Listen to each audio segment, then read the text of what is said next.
Ya, kalau dia dalam hadis itu wakhasah, orang yang khusus, orang yang dikhususkan oleh Allah Subhanahu wa taala, orang yang mempelajari dan mengajarkan Al-Qur'an Karim. Dikatakan orang yang khusus. Kemudian diterjemahkan di situ wali-wali Allah. Wali-wali Allah itu siapakah ya Rasulullah? Wali-wali Allah itu adalah ahlul Quran, orang yang ahli Quran.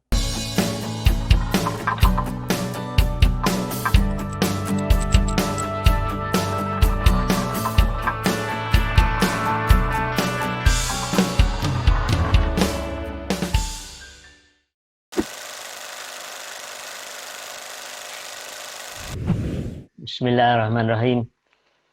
Assalamualaikum warahmatullahi wabarakatuh.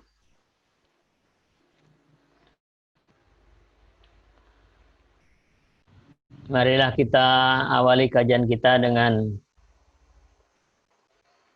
pembacaan umul kitab Al-Fatihah. Bismillahirrahmanirrahim.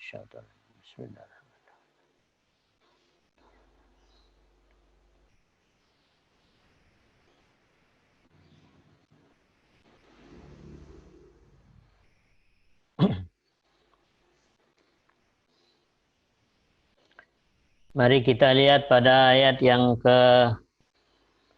mulai dari ayat 44 pada surah Al-Isra, pada surah yang ke-17.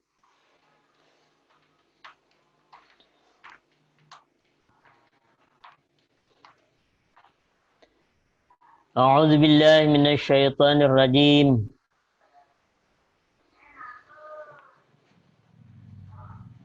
Tusabbihu lahus samawatus sam'u wal ardu wa man fihin wa in min syai'in illa yusabbihu bihamdihi walakin la tafqahuna tasbihahum innahu kana haliman ghafura.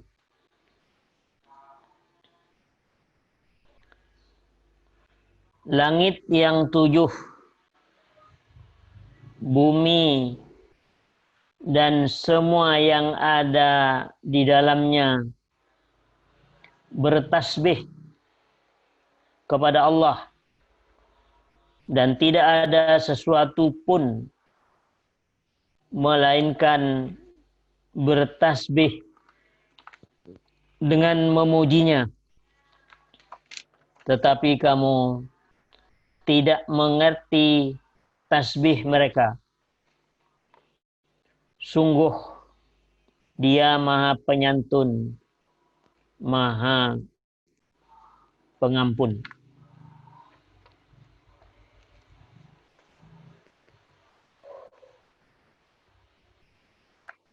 Wa idza qara'tal Qur'ana ja'alna bainaka wa bainal ladzina la yu'minuna bil akhirati hijab mastura. Dan apabila engkau Muhammad membaca Al-Quran, kami adakan satu dinding yang tidak terlihat antara engkau dan orang-orang yang tidak beriman kepada kehidupan akhirat. Waja'alna ala qulubihim akinnatan ayyafaqahuhu wa fi adhanihim waqra. Wa idza dzakarta rabbaka fil qur'ani wahdahu walau ala adbarihim nufura. Dan kami jadikan hati mereka tertutup dan telinga mereka tersumbat agar mereka tidak dapat memahaminya. Dan apabila engkau menyebut Tuhanmu saja dalam Al-Quran, mereka berpaling ke belakang, melarikan diri karena benci.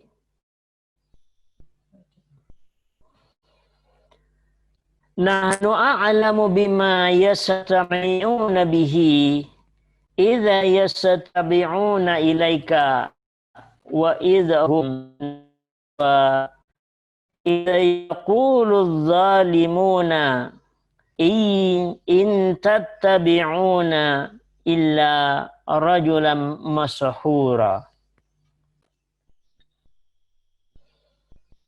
Kami lebih mengetahui dalam keadaan bagaimana mereka mendengarkan sewaktu mereka mendengarkan engkau Muhammad.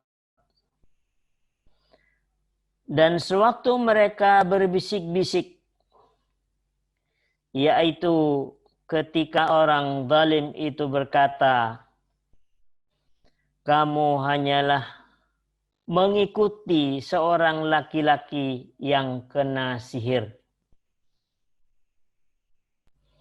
Unzur kaifa darabu lakal amsala fadallu fala yastati'una sabila. Lihatlah bagaimana mereka membuat perumpamaan untukmu Muhammad. Karena itu mereka menjadi sesat dan tidak dapat lagi menemukan jalan yang benar.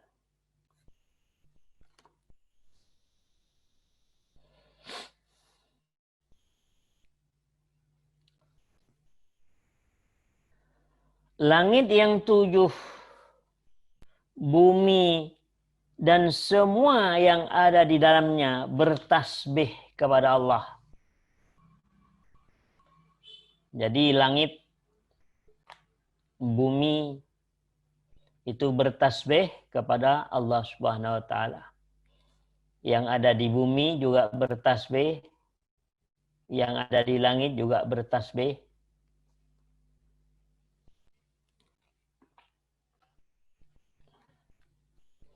Nah,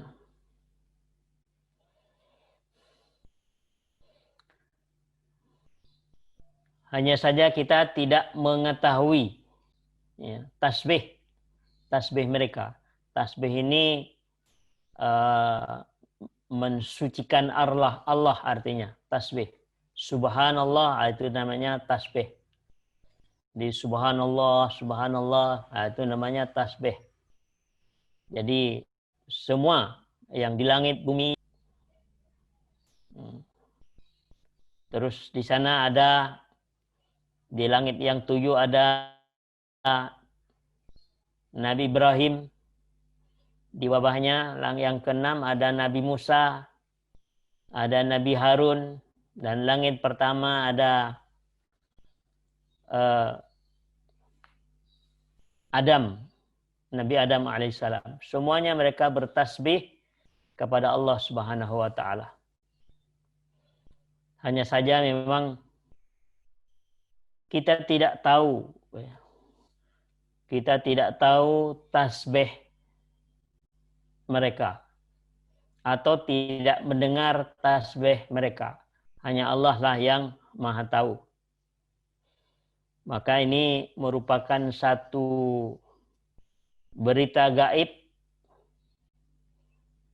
Allah memberitahukan kepada kita bahwa apa yang di langit dan seluruh isinya, langit yang 7, penjaga langit semuanya bertasbih kepada Allah Subhanahu wa taala.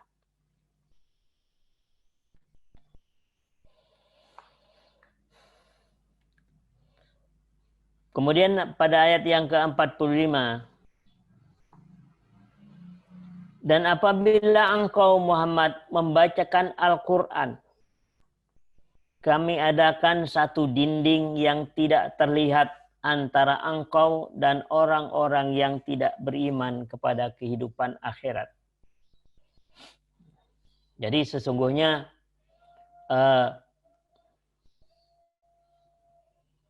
Al-Quran ini bukan merupakan bacaan biasa. Al-Quran ini adalah merupakan ucapan Allah, firman Allah. Jadi Allah akan berbicara dengan hambanya yang telah tertulis di dalam Al-Quran Karim. Semua apa yang ada di dalam Al-Quran ini adalah merupakan ucapan Allah, pembicaraan Allah untuk hamba-hambanya. Tentu saja untuk hamba-hamba yang beriman kepada Allah Subhanahu wa taala. Bacaan Al-Quran berbeda dengan bacaan-bacaan yang lain selain Al-Quran. Al-Quran ini adalah merupakan satu cahaya. Al-Quran ini adalah merupakan sesuatu yang bisa memberikan satu kehidupan kepada jiwa manusia. Al-Quran berbeda dengan hadis. Kalau hadis itu adalah ucapan Nabi. Tapi Al-Quran ini adalah ucapan Allah Subhanahu wa ta'ala. Al-Quran ini adalah yang memberikan satu pedoman hidup bagi kehidupan manusia yang beriman kepada Allah Subhanahu wa ta'ala. Jadi kalau kita lihat, mari kita lihat di dalam surah Al-A'raf, ya, surah 7 ayat 172.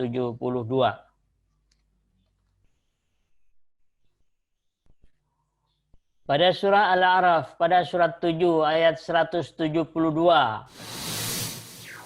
Di situ sesungguhnya Allah Subhanahu wa taala berbicara dengan hambanya, dengan jiwa. Sebelum jiwa dimasukkan ke dalam jasad manusia. Jadi masih berada di alam gaib sana. Allah Subhanahu wa taala bertanya kepada jiwa, "Alastu birabbikum? Apakah aku ini bukan Tuhanmu?" Qalu bala syahidna. Mereka mengatakan bala syahidna. Benar, kami bersaksi bahwa Engkau adalah Tuhan kami. Jadi ini adalah merupakan satu dialog antara jiwa manusia dengan Allah Subhanahu wa taala. Jadi ini adalah merupakan satu dialog, ya, dialog antara Allah Subhanahu wa taala dengan hambanya. Kemudian ketika jiwa dimasukkan ke dalam tubuh manusia, maka tentu saja bagaimana supaya jiwa ini tidak tersesat di jalannya, maka jiwa ini diberikan satu pedoman hidup yang namanya Al-Quranul Karim. Sehingga jiwa manusia akan berjalan di permukaan bumi dengan benar kalau jiwa manusia ini sesuai dengan ucapan Allah, sesuai dengan arahan Allah Subhanahu wa taala. Maka sesungguhnya Al-Quran ini merupakan satu ucapan Allah yang tidak sama ketika kita membaca dengan bacaan-bacaan selain Al-Quranul Karim. Ilmu pengetahuan, misalnya kita membaca buku-buku ilmu pengetahuan, tidak sama dengan Al-Quranul Karim.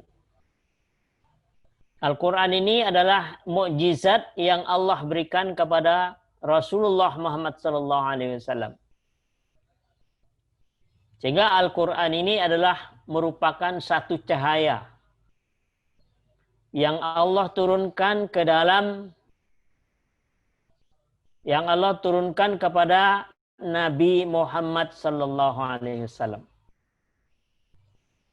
Maka Al-Qur'an ini lahiriah yang bisa kita lihat di depan kita ini berupa ayat-ayat qauliyah, artinya berupa satu tulisan hitam di atas putih. Ini adalah merupakan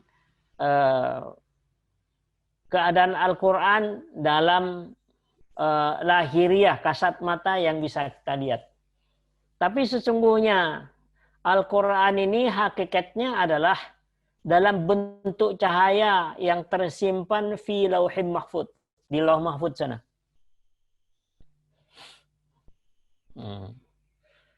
Mari kita lihat di dalam surat Al-Baqarah, ya, surat Al-Baqarah ayat 97, ya. Katakanlah Muhammad, barang siapa menjadi musuh Jibril, maka ketahuilah bahwa dialah yang telah menurunkan Al-Quran ke dalam hatimu dengan izin Allah, membenarkan apa kitab-kitab yang terdahulu, dan menjadikan petunjuk serta berita gembira bagi orang-orang beriman. Ya. Jadi Al-Quran ini adalah Allah turunkan kepada Nabi kita Muhammad sallallahu alaihi wasallam, diturunkan ke dalam kolbu. Kolbu ini sesungguhnya adalah jantung. Sebagai apa? Wa hudaw wa busyra lil mu'minin. Sebagai petunjuk, ya, petunjuk kehidupan. Wa busyra, dan sebagai berita gembira. Lil mu'minin, bagi orang-orang yang beriman. Jadi sesungguhnya di sini Al-Quran ini adalah hanya diperuntukkan untuk orang-orang yang beriman, karena Al-Quran ini sebagai petunjuk, sebagai berita gembira bagi orang-orang yang beriman. Tadi Allah katakan bahwa ketika seseorang membaca Al-Quran, tapi mereka itu tidak percaya, tidak yakin bahwa akan adanya satu kehidupan akhirat, maka Allah menyatakan bahwa Allah akan memberikan hijab. Allah akan memberikan dinding. Ya.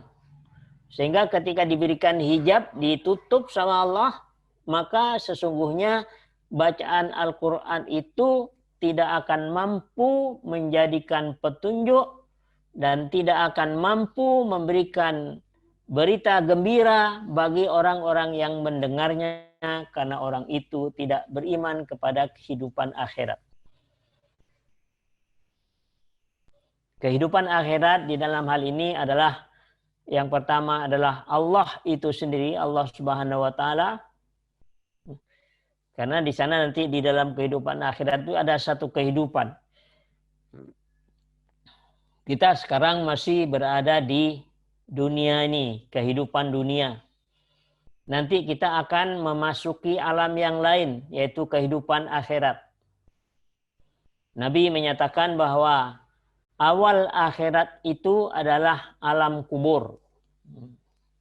Alam kubur. Jadi di alam kubur nanti di sana itu ada satu kehidupan. Ya, ada kehidupan sampai itu awal daripada kehidupan akhirat. Ya. Nanti ada padang mahsyar, pengadilan Allah. Ya. Terus kemudian ada Shirathul Mustaqim. Sampai nanti betul-betul akhir daripada akhirat itu sendiri adalah hanya dua, yaitu surga dan neraka. Jadi orang-orang yang tidak yakin atau tidak percaya dengan satu kehidupan akhirat, ya, ketika membaca Al-Quran, maka sesungguhnya Al-Quran itu tidak akan mampu memberikan petunjuk kepada orang yang tidak beriman kepada kehidupan akhirat. Gitu. Karena sesungguhnya Al-Quran ini adalah merupakan satu bacaan yang luar biasa. Ya. Jadi Rasulullah Shallallahu Alaihi Wasallam, Allah turunkan Al-Quran ini kepada hambanya yang bernama Nabi Muhammad Shallallahu Alaihi Wasallam, pilihan Allah. Maka Al-Quran itu diturunkan ke kolbu. Jadi ini bedanya. Ya, jadi Al-Quran itu diturunkan ke kolbu, bukan ke otak manusia, bukan ke kepala. Disitulah sesungguhnya rahasia kolbu yang tidak pernah diketahui oleh manusia. Pengetahuan manusia hanya tahu dari sisi otak saja. Dipikirnya otak ini yang menjadikan satu titik sentral manusia. Tapi Allah Subhanahu wa Ta'ala menurunkan Al-Quran itu ke dalam kolbu. Kolbu itu artinya jantung. Secara fisik itu jantung yang kembang kempis itu. Jadi jantung yang kembang kempis itu, jantung itu yang bisa kembang kempis, detak jantung itu, karena detak jantung itu digerakkan oleh ruh, ya, oleh ruh. Nah, ke dalam jantung itulah, ya, di dalam jantung itu ada ruh dan jiwa. Jadi cahaya Al-Quran dari Lauh Mahfuz itu Allah turunkan ke dalam jantung, di mana di dalam jantung ini ada ruh dan jiwa. Disitulah sesungguhnya Al-Quran itu diturunkan oleh Allah Subhanahu wa Ta'ala. Jadi Al-Quran ini tidak diturunkan ke otak manusia, itu bedanya. Sehingga ini merupakan satu rahasia tersendiri. Satu rahasia tersendiri, ya, kalau kita kebanyakan pengertian orang kebanyakan itu sesungguhnya ketika kita membaca buku maka otak yang memikirkan. Tapi Al-Quran sebagai petunjuk Allah langsung dari langit, ya, langsung dari langit Allah turunkan ke dalam jantung manusia. Nanti dari jantung manusia ini kemudian dia berputar ke kepala, ya. Jadi berputar begini. Jadi darah itu kan berputar. Jadi jantung kiri berputar ini ke otak, terus begini. Sehingga pemikiran-pemikiran yang ada di kepala itu akan dipengaruhi oleh cahaya Al-Quran dari jantung kiri itu berputar ke kepala, nah terus begitu. Itu adalah merupakan sirkulasi atau gerak melingkar dari jalannya darah. Jadi darah itu berjalan karena dipompa oleh jantung. Jantung itu bisa bergerak karena adanya ruh di dalamnya. Maka di sini sesungguhnya Allah menyatakan tadi bahwa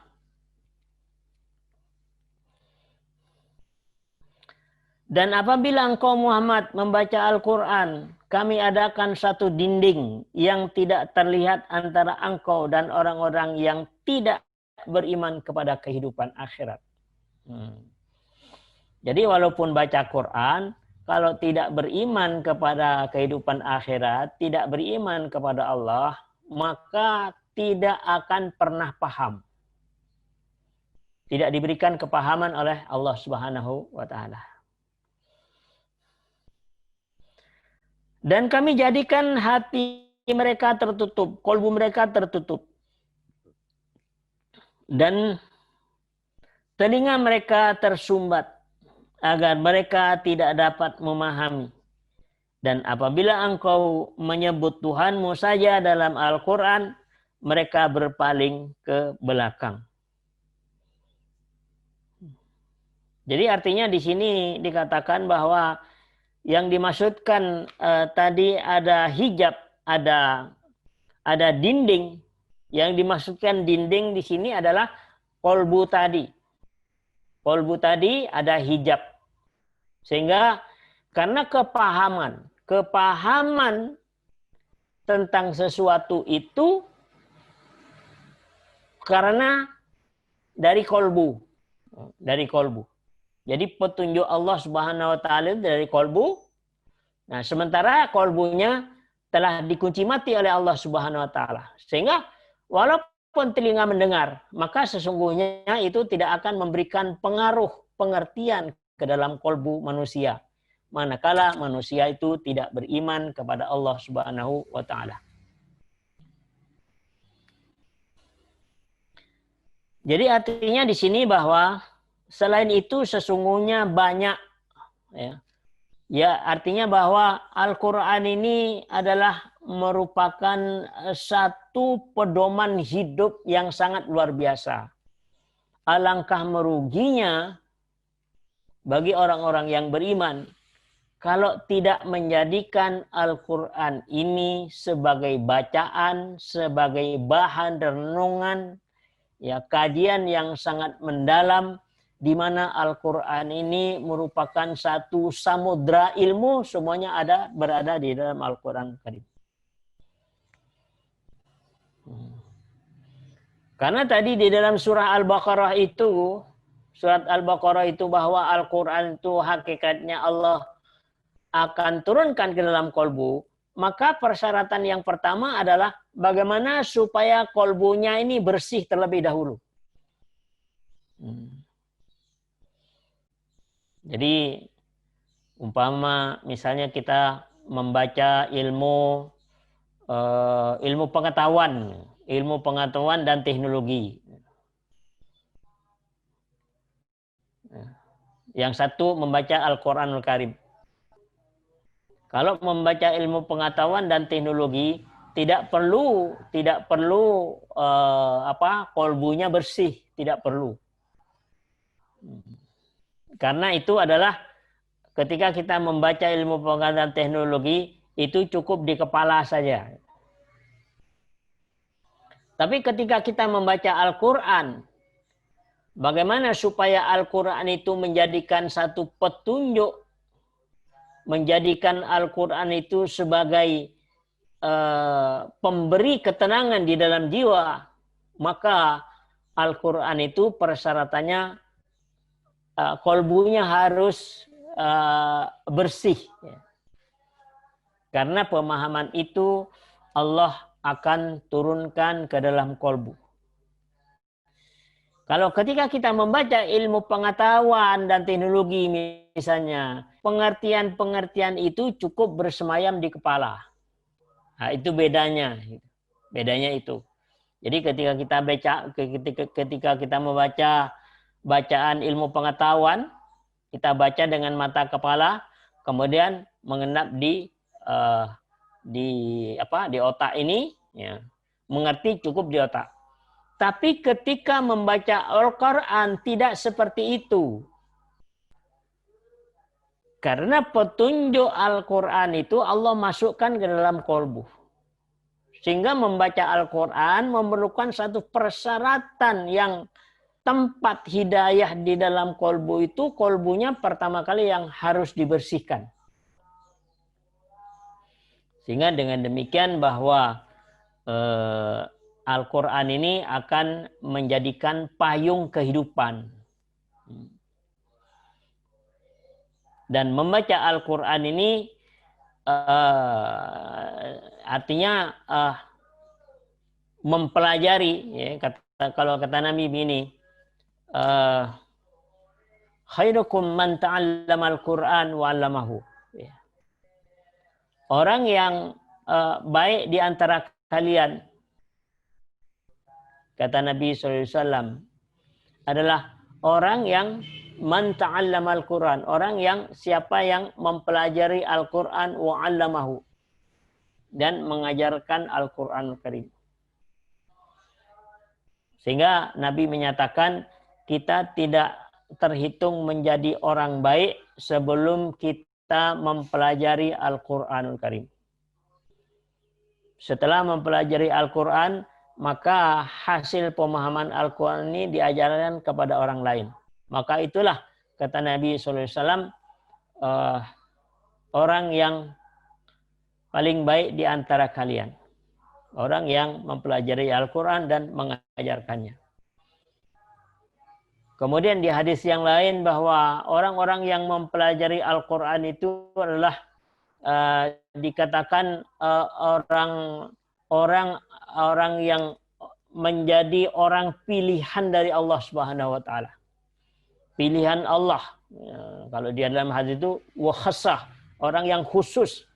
Orang yang dikhususkan oleh Allah Subhanahu wa taala, orang yang mempelajari dan mengajarkan Al-Qur'an Karim. Dikatakan orang yang khusus. Kemudian diterjemahkan di situ wali-wali Allah. Wali-wali Allah itu siapakah ya Rasulullah? Wali-wali Allah itu adalah ahlul Quran, orang yang ahli Quran. Sehingga betapa ruginya kita kalau kita sudah difasilitasi luar biasa oleh Allah Subhanahu wa taala, ya, kita sudah ditinggal oleh Nabi Muhammad SAW. Tapi kita masih ditinggali ucapan Allah dalam bentuk Al-Quran ini yang masih ditinggalkan kepada orang-orang yang beriman. Jadi mari kita bersungguh-sungguh bagaimana menjadikan Al-Quran ini benar-benar sisa umur yang masih Allah berikan kita, bagaimana betul-betul kita memanfaatkan umur ini semaksimal mungkin, seoptimal mungkin, mempelajari Al-Quranul Karim dan memberikan pelajaran kepada orang lain. Karena Al-Quran ini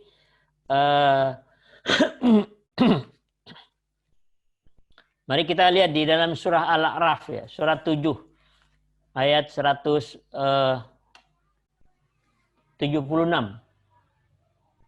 Surah 7 ayat 176.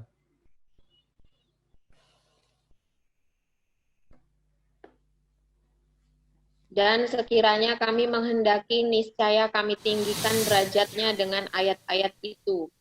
Tetapi dia cenderung kepada dunia dan mengikuti keinginannya yang rendah. Maka perumpamaannya seperti anjing. Jika kamu menghalaunya, dijulurkan lidahnya.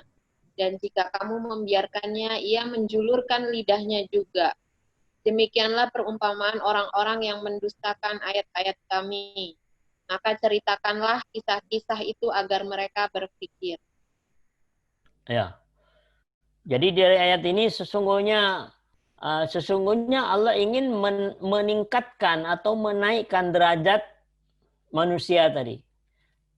Jadi dengan Al-Quran ini Allah akan naikkan derajat seorang manusia. Tapi manusia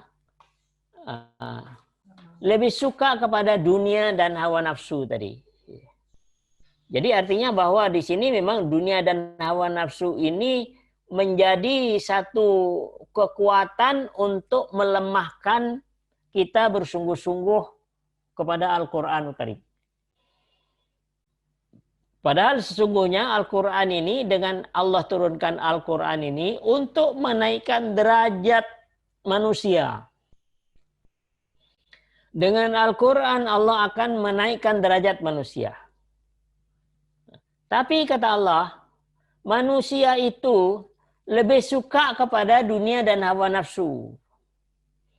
Sehingga ketika suka kepada dunia dan hawa nafsu, maka keinginan untuk mempelajari dan mengajarkan Al-Quran ini akan menjadi lemah. Yang pada akhirnya hilang sama sekali. Maka betapa ruginya sesungguhnya ketika kita tidak menjadikan Al-Quran menjadi satu tujuan yang pertama dan utama bagi kehidupan. Sehingga marilah di dalam kesempatan kajian ini kita niatkan, Kita niatkan bersungguh-sungguh kepada Allah bagaimana supaya Allah memberikan hidayah kepada kita supaya kita bersungguh-sungguh untuk mempelajari Al-Quran Karim. Karena Al-Quran ini bisanya kita baca itu hanya di dunia ini saja. Bisanya kita menjadikan pedoman hidup di dunia ini saja. Kalau nanti sudah di akhirat sudah tidak perlu lagi karena di sana sudah akhir ya. Artinya sudah kita menikmati.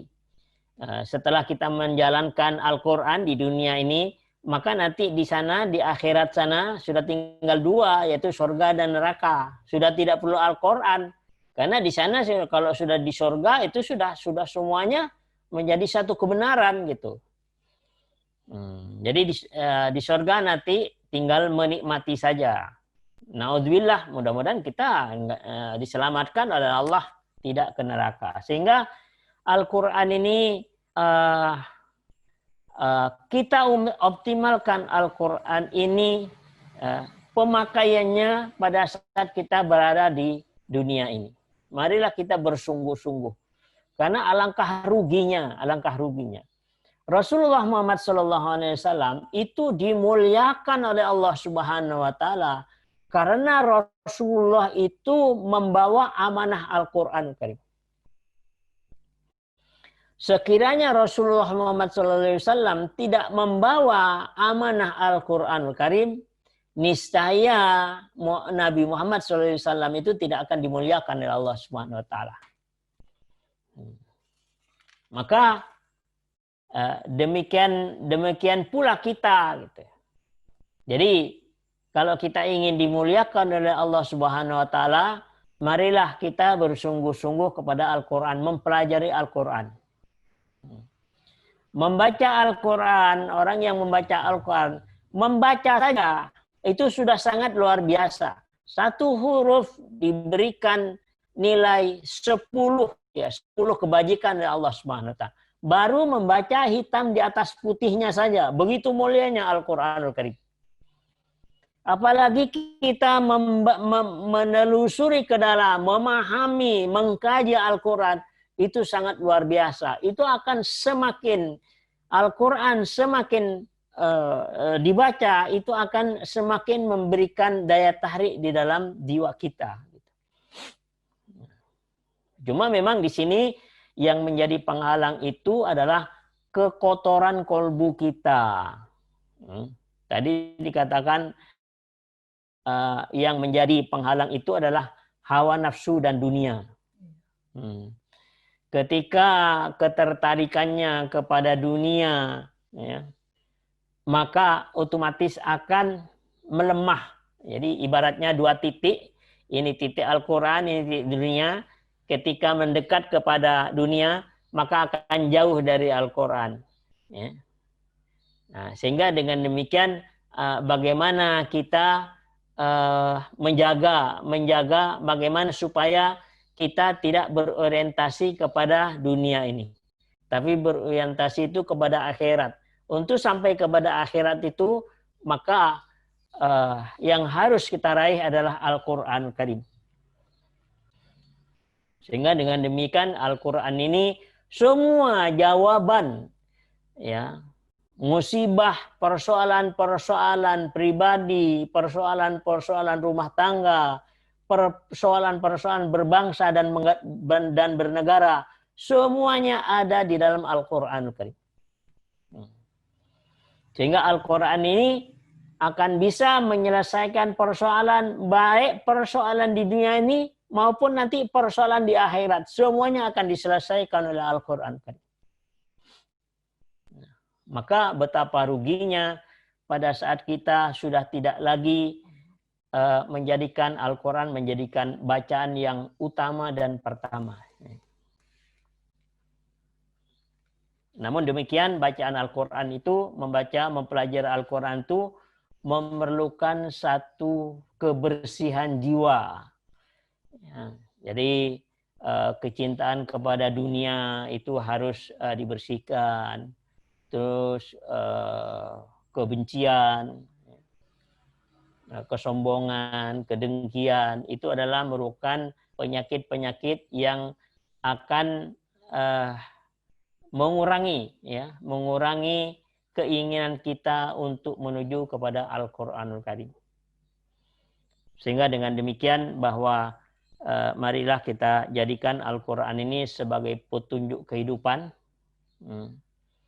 Sehingga kata Nabi sallallahu alaihi wasallam, taraktu fikum amrayni ma in tamassaktum bihima lan tadillu abada, kitaballahi wa sunnata rasulih.